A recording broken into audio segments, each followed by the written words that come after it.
Hey, what's up, everybody? Jason Gutierrez with Enfield Studios here, and I'm really excited to share this with you today. This has been a dream project of mine for a long time, to do a 4 to 6 string conversion on one of these 58 reissue Danelectro Longhorn basses. I have just always loved the sound of that classic tic-tac bass that you hear on so many classic recordings like La Bamba. And I've been in love with that sound ever since I heard those first Richie Valens records. And it's just been something that I really always wanted to have in the studio. And so I did the conversion on this bass using a Jeff Sen bridge. You can check those out at jeffsenguitars.com. Put a Danelectro 6-string nut on there and added a set of Kluson Deluxe tuners so it had the vintage look. And it turned out great. Sounded great. But the thing that was missing for me was the original circuit. Those original basses actually had a very unique circuit, the Feather Touch pointer control circuit. And instead of the modern volume and tone stacked pots that you have in all the reissues, it actually had an on-off switch for each pickup on the pointer, and then volume control on the outer ring with a tuned tone circuit built in.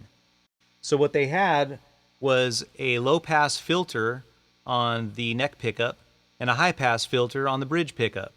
And they accomplished this by having a 10K resistor and a zero point 0.1 microfarad capacitor on the neck pickup, and then a 0.01 microfarad capacitor on the bridge pickup.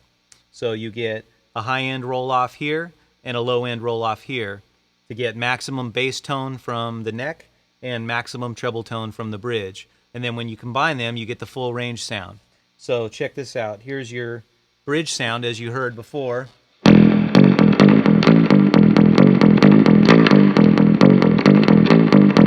Now that's probably the sound that I've heard most often on those classic records. It sounds like they were using the bridge pickup.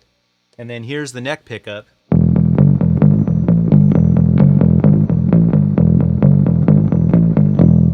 It's got that high-end rolled off, big, warm, woolly tone. And then you combine them and you get a full range sound.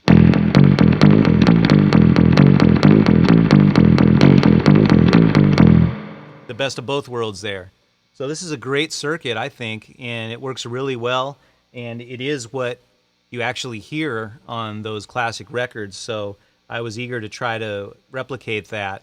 And I'm really grateful to Jeff Taylor, who I met on Facebook on the Danelectro groups, who was kind enough to take the time to look at the circuitry of his vintage bass. And he sent me photographs, and then he even drew up a really nice diagram. I revised it and added some things, and we finalized that together.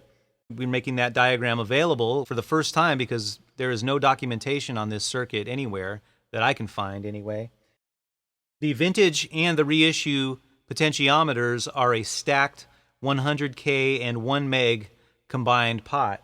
And so those were readily available. I bought a pair of those, and the original potentiometers were factory modified, where they punched a hole in the side of the casing of the pot, and that created a dent that would stop the rotation of the pot.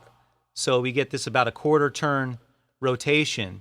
And I was able to duplicate that by drilling a hole in the same position, and then I put a little set screw in there to create the wiper stop on my potentiometer, and it worked really well.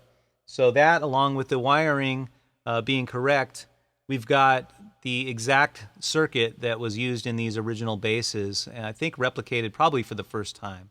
So it's pretty exciting. I really love the result, and I'm happy to be able to share that with the rest of the Danelectro fan community. So thanks for checking this out.